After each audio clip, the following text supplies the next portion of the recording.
For all those who appreciate the work that we're doing here on Standing for Truth, please hit that subscribe button because we are just getting started.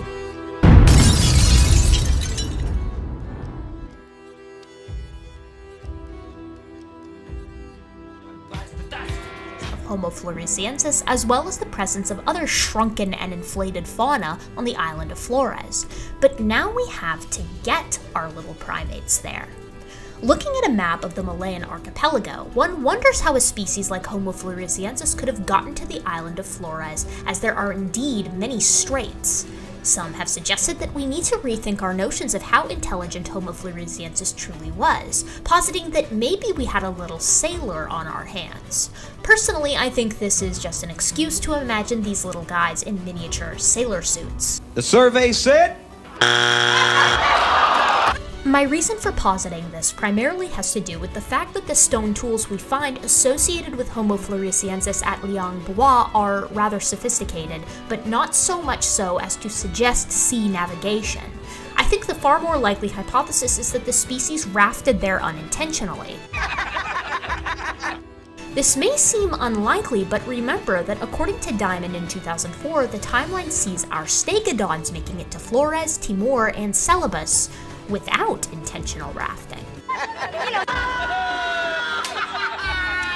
Okay, so Matt, we're like we asked Guts and Gibbon, and we're gonna ask Aaron if they want to maintain that, Floresiensis, the hobbits got to Flores, because if it's Erectus, right, like some paleo experts agree, it makes sense because Erectus is human. They had the brain power and the intelligence to sail purposeful navigation to the island of Flores, which makes sense. We see the stone tool use. We see many indications that they were human. Even Aaron Ross said that they probably would have been able to interbred. But this is too close for comfort because this fits our model, okay? So now a lot of them are saying that, no, and it was an Australopith-like ancestor that would have evolved into the hobbits, which means they're saying that an Australopithecine, which does not have the brain power to navigate the open seas, they're now saying that these brain-dead apes accidentally rafted to Flores. A viable breeding population accidentally got there. Matt, what are your thoughts on those 2 points? I know you also heard this. Yeah, unfortunately, it doesn't make any sense logically, because let's say that the current did take them there arbitrarily and they've just landed on this thing. Well, now they've just landed on an island where it's even worse for them, right? So they've landed in a place where they've literally admitted, oh, they are going through reductive evolution, right? They have a lot of abnormalities and they have a lot of problems from interbreeding. So now you're going to tell me that they're going through this interbreeding, but they're evolving better than their ancestors were, and they're learning these new skills and trades, right? Yeah. Oh, yeah, that's a great point. That's exactly the opposite of what would actually occur if they were stuck on an inbreeding island and things were shifting from heterozygosity to homozygosity and they were getting more similarly related.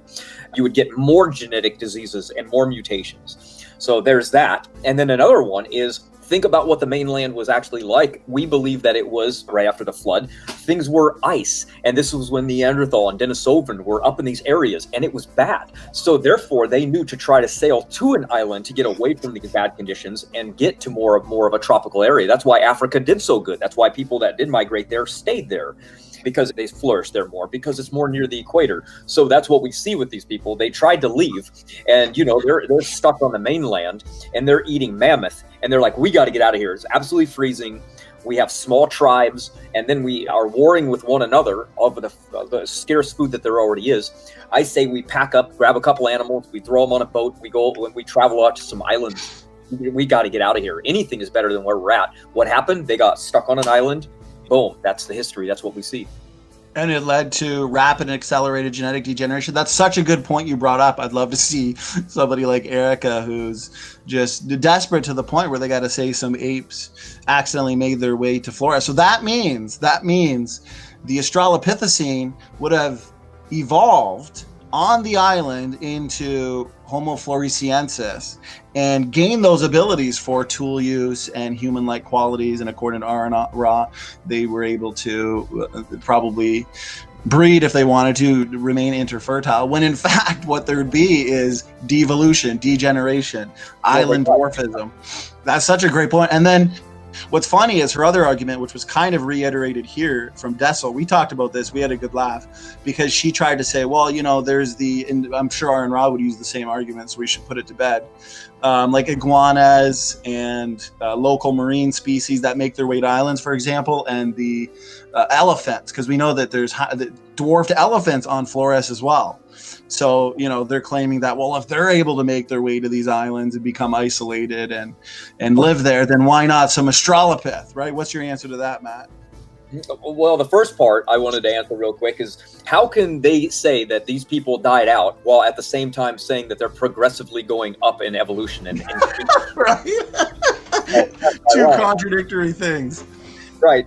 Okay, so let's see. What happens today when people are actually going to be going off to islands? What do they usually bring with them? Like the Polynesians when they go to Hawaii. They bring with them fruits, they bring with them seeds, they bring with them anything that they can travel to eat, right? So what happens when you're going to be traveling? Well, they also took goats.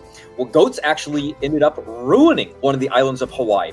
To the south of the island of Kauai, there's an island that's there. It's owned by the government now, and nobody else can live there except for local Hawaiians. But there's not a single tree on the island because goats eat them before they can actually grow into a tree. They've completely decimated the entire island. But that was a staple animal that a lot of people used to travel with because it was easy. They can breed the goats, they can get milk from them, and when they were getting older, after they reproduced, they would eat them for the meat. Same thing would have happened with these elephants. Elephants don't jump in water and catch currents and land on islands. That's never been seen. But yet in their imagination, it's true, it's real. We like to stick to reality. So what would happen? What do they do in India? Well, they took the elephants and they migrate with them. They travel with them. That's what they do. So we have no problem in our model saying that these Neanderthals or whoever it was that took these animals with them, these small babies, and took them to an island with them because it was their food source. It did the exact same thing that goats would have been. They would have waited for them to mature, bred, and then ate the elders like they do with pigs, anything they can. Well, back then in the Ice Age, they're not running around eating pork. They're not eating goats. They had mammoth. So they took one of these creatures, they brought them on the island, and that's what was there. Why are there lizards there? For the same reason lizards are on every island. They're the first to swim to an island. The first thing that shows up are spiders, because spiders can actually weave a web and catch their web and carry air current and almost fly to an island, basically. Then after that, it goes the insects, and then you get some rodents and lizards. So it's not speculation. That's what happens after volcanoes go up and they destroy and decimate an entire island where there's no life left. Boom, after a couple decades, everything is back. Everything is back just the way it was because that's what happens. They can swim out to islands. It's not a mystery. That pretty much does it, I think. I mean, well, I got to say, slam dunk points. Because our critics, Team Dodgeball, say that they're working on, a big rebuttal video where they're just going to dodge, duck, dip, dive, and dodge 99.9% of our points. And what's funny is supposedly, our points on Homo floresiensis, the hobbits being a degenerate form of human, would be demolished. And yet we pointed out that the problem of how did the pre-humans or arrive on the island of Flores, it was never accessible through a land bridge, according to their model, even during the Ice Age when the sea levels were lower. So we predicted, okay, well, Gutsy Gibbon, Aaron Ra, same thing if he does a rebuttal video, so we might as well leave no stone unturned, would have to say that it either happened by accident, right, through natural rafts of vegetation, or a tsunami, something far-fetched and ridiculous, right? Maybe this could happen to one individual, but it's extremely unlikely and implausible to have occurred to a viable breeding population. Here's the thing. Here's the most parsimonious explanation. Hobbits obviously sailed to the island, which makes sense because they are a variant form of Erectus, like many paleo experts would agree. This suggests they were human because why? Purposeful navigation would be the observation here. Building boats and then navigating the open seas is clear indication that Erectus and ultimately hobbits are human, but it's too close for comfort. So they have to come up with this ridiculous excuse. And do you see how easily it was demolished and refuted? But they will still hold on to it because it's the storyboard. It's the rescue device.